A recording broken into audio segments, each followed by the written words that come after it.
नमस्कार, आप सबका स्वागत है हमारे चैनल नेक्स्ट 9 न्यूज पर। मेरा नाम है दीपक गुप्ता।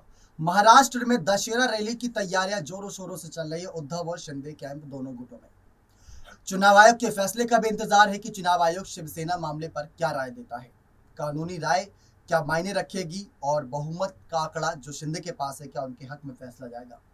चर्चा चुनाव आयोग पर नहीं, चुनाव आयोग के फैसले पर नहीं, बल्कि कैबिनेट विस्तार पर करेंगे। लगातार हमारा चैनल इस पर कवरेज करे हुए है कि कैबिनेट विस्तार के बाद भी क्या नाराजगी की खबरें रहेंगी। कुछ विधायक ऐसे हैं जो नाराज बहुत हुए थे, जो निर्दलीय भी है और बीजेपी के भी है और शिंदे के भी है। तीनों ही कैंप से नाराजगी की खबरें थी।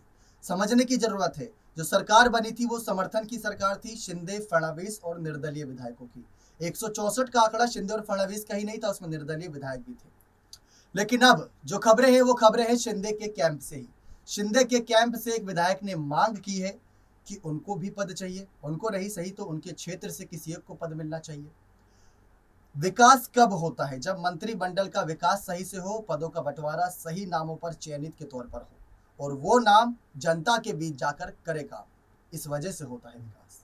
ये चर्चाएं हैं, लेकिन इन्हीं चर्चाओं के बीच आपको जानकारी देते हैं। एक नाथ शिंदे गुट भी दशहरा सभा को लेकर बहुत ज्यादा एक्साइटेड नजर आ रहा है। इस बार उद्धव से अलग है और कहा जा रहा है कि किस तरीके से जहां शिवाजी पार्क में उद्धव की रैली है, कुर्ला कॉम्प्लेक्स में इस बार रैली है शिंदे गुट की। आपको बता दें कि इस बीच भंडारा से शिंदे समूह के विधायक नरेंद्र भोंडेकर ने कहा कि पूर्वी विदर्भ से सीएम शिंदे की सभा में लगभग 40 से 50 हजार लोग जाएंगे, सिर्फ इस क्षेत्र से। और वही शिंदे सरकार की दूसरे कैबिनेट विस्तार पर भी उन्होंने चुप्पी तोड़ ही दी। उन्होंने कहा, नरेंद्र भोंडेकर ने कहा कि सभी घरों में नाराजगी होती है, ये नाराजगी चलती रहती है, लेकिन मुख्यमंत्री शिंदे पर पूरा भरोसा है। इससे पहले भी शिवसेना ने पूर्वी विदर्भ से किसी को कोई मंत्री पद नहीं दिया था। उन्होंने कहा कि सत्ता के बंटवारे के बिना विकास नहीं होगा, ये बात उन्होंने साफ कही।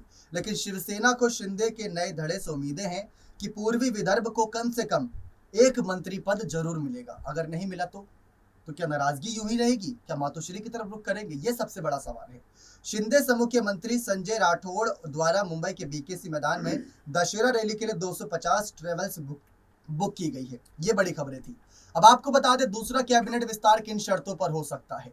निर्दलीय विधायकों को भी लेना है। बीजेपी के भी करीब 96 यहाँ पर विधायक है जो इंतजार कर रहे हैं अपनी बारी का, और 29 करीब विधायक है शिंदे के जो अपनी बारी का इंतजार कर रहे हैं कि उनको कैबिनेट में जगह मिले। खबरें थी कि विधानसभा सत्र खत्म होने के बाद ये शिंदे का कैबिनेट विस्तार होगा। फिर खबरें थी कि नवरात्रि में होगा या गणेश उत्सव के दिन। लेकिन गणेश उत्सव में तो बहुत ज्यादा व्यस्त थे मुख्यमंत्री एकनाथ शिंदे, जगह जगह पंडालों का दौरा कर रहे थे। लेकिन नवरात्रि में खबरें थी कि माता रानी के इस पावन पर्व के शुभ अवसर पर कर देंगे दूसरा कैबिनेट विस्तार माता रानी का नाम लेकर। लेकिन अभी तक वो खबरें नहीं थम रही। और बीच में जो दिल्ली का दौरा हुआ वहां पर खबरें थी कि शिंदे तब वहां पर कैबिनेट विस्तार की बात करने गए, ऐसी चर्चाएं थी। लेकिन अब जो दूसरा कैबिनेट विस्तार होगा उसमें सिर्फ 23 ही पद खाली हैं और उन 23 पदों में पंकजा मुंडे से लेकर बच्चू कडू और साथ ही साथ यहाँ पर जो नरेंद्र की खबरें सामने, इन सभी को भी उम्मीदें हैं कि पद मिलेंगे।